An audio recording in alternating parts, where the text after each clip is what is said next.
The phone screen glowed in the dark, casting a cold blue light across my face as I sat frozen on the edge of our bed.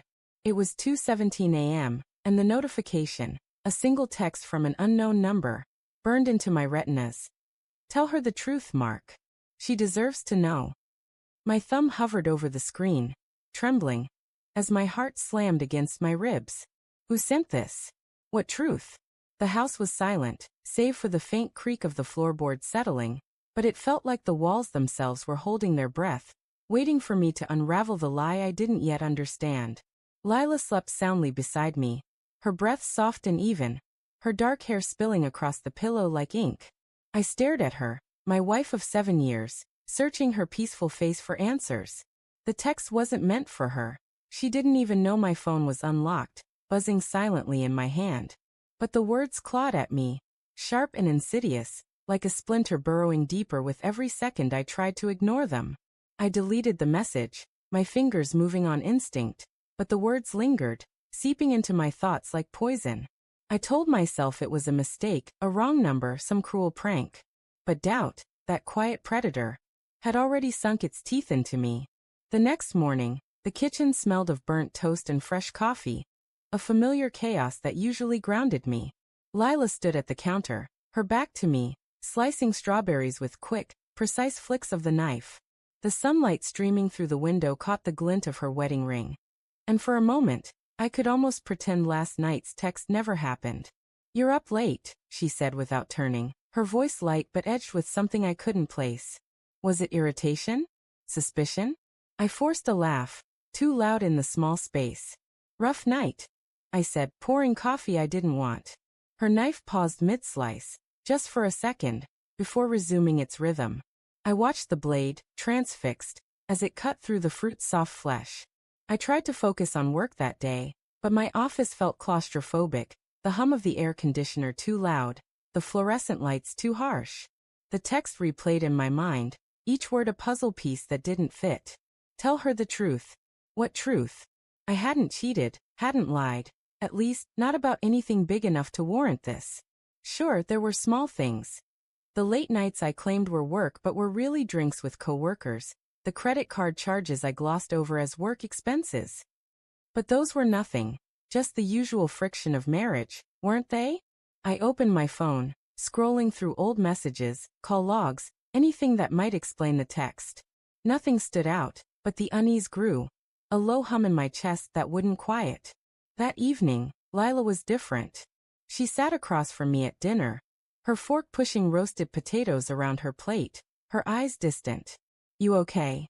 I asked, my voice too casual, betraying the knot in my stomach. She looked up, her green eyes sharp, searching. "Are you okay, Mark?" she countered, her tone soft but heavy, like a stone dropped into still water.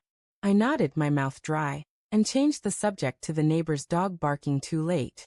She didn't push, but her silence felt like a spotlight, exposing cracks I hadn't noticed before.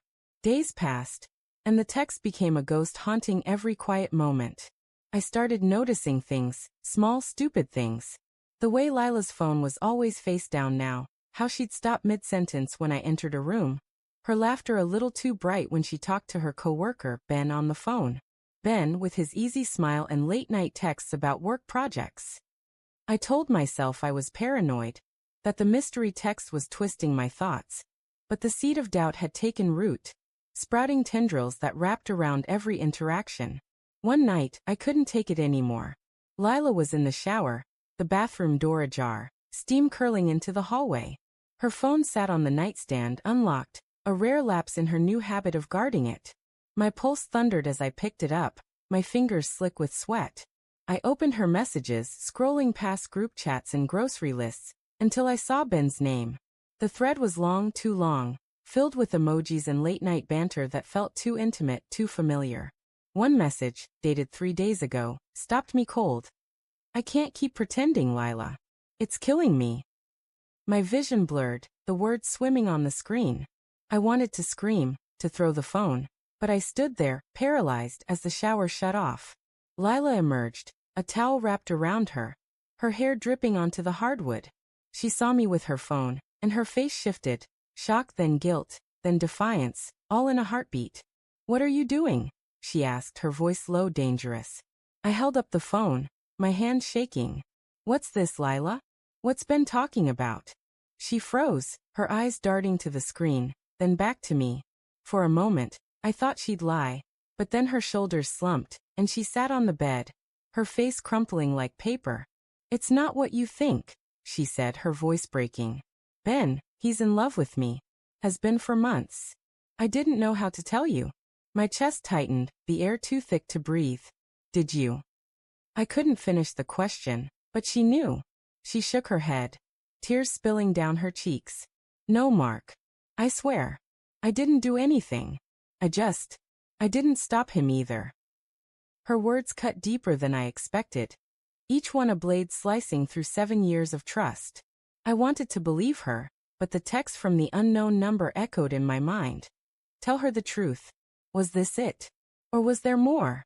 The fight that followed was a blur of accusations and denials, our voices rising until the neighbors must have heard. You're sleeping in the guest room until you apologize, she spat, her face flushed with anger and hurt. I laughed, a bitter, hollow sound. Apologize? For what? You're the one hiding things. But as I stormed out, her phone still clutched in my hand, another text came through from the unknown number. You're both lying to yourselves. My blood ran cold. This wasn't about Ben. It wasn't even about Lila. The truth, whatever it was bigger, darker, and it was closing in. I lay awake in the guest room, the mattress too firm, the air too still. Lila's words, Ben's messages, the anonymous texts, they swirled in my mind, a storm with no center. I thought of the late nights I'd spent with my coworker, Sarah, her laughter too warm, her hand lingering too long on my arm. Had I crossed a line I didn't see? Had someone else seen it? The phone buzzed again, and I opened it, my heart in my throat. Another message, this time a photo. Me and Sarah at a bar, her head tilted toward mine. Our smiles too close. The caption read, "She's not the only one, Mark." The room spun, the walls pressing in. I hadn't cheated, not really, but the photo told a different story, one I couldn't deny. Lila's betrayal, my own flirtations, the anonymous texter. They were all threads in a web I'd helped weave. I stared at the ceiling, the truth crashing over me like a wave. We'd both been unfaithful in our own ways, not with our bodies but with our hearts, letting cracks form in the foundation of our marriage. The real betrayal wasn't the texts or the secrets. It was the moment we stopped choosing each other.